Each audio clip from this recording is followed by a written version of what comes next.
दवाई पिया के तो हई जगाई पिया ना अपन निदिया के कई नवा दवाई पिया के तो हई जगाई पिया ना।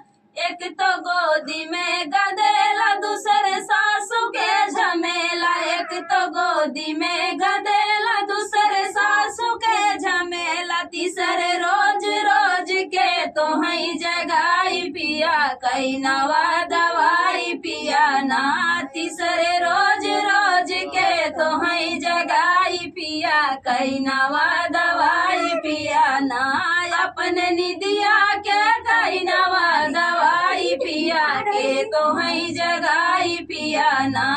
अपने निदिया के कई नवा दवाई पिया के तो हई जगाई पिया ना। एक तो गोदी में गदेला दूसरे जेठनी के